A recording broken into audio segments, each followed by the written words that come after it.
আসসালামু আলাইকুম। আমি আছি আমাদের লিচু বাগানে। আপনারা সবাই জানেন যে আমাদের লিচু বাগানের সবগুলো গাছে লিচু ধরে নাই। ধরছে হলো ৪-৫টা গাছে বেশি ধরছে, আর ২-৩টা গাছে একটু কম কম ধরছে আর কি। তার ভিতরে একটা হলো দেশি গাছ, আর যে কয়েকটা আছে ও কয়েকটা হলো বোম্বাই লিচু আর কি। আর বাড়ির উপর যে গাছ দুইটা আছে ওই দুইটা হলো আপনার দেশি লিচু, আর এই বাগানে একটা হলো দেশি লিচু। এই ৩টা দেশি লিচু হলো একটু বড় হয়ে গেছে তাড়াতাড়ি, মানে দেশি লিচু একটু আগেই বড় হয়, পাকেও আগে, ঠিক আছে, রং হয়ে গেছে। আর বোম্বাই যেগুলো আছে এগুলো মানে আরও ১ সপ্তাহ ১০ দিন পর আস্তে আস্তে কালার আসা শুরু হবে আর কি। যাই হোক, দেশি যেটা ছিল ওইটার ভিতরে তো আপনার পাখি যা আছে, পাখি তো খুব অনেক অত্যাচার করতেছে আর কি, অনেক লিচু নষ্ট করে ফেলাই দিছে। যাই হোক, যেগুলো আছে এগুলো এখন দেখে শুনে রাখতেছে আর কি।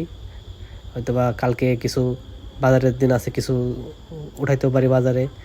আর যা থাকবে আস্তে আস্তে আর কি ২-৪ দিন পর পর আস্তে আস্তে বিক্রি করে দেওয়া লাগবে, কারণ এগুলো পাখিতে প্রচুর পরিমাণে অত্যাচার করতেছে, সব প্রায় সব অর্ধেকের বেশি নষ্ট করে ফেলতেছে আর কি, রাখাই যাইতেছে না আর কি। এগুলা মূলত রাখা লাগে হলো নেট দিয়ে, কিন্তু নেটের তো ব্যবস্থা কয়টা গাছে, একটা দুইটা দেওয়া যায়, গাছ তো বেশি আর কি, এই জন্য দেওয়া যাইতেছে না আর কি।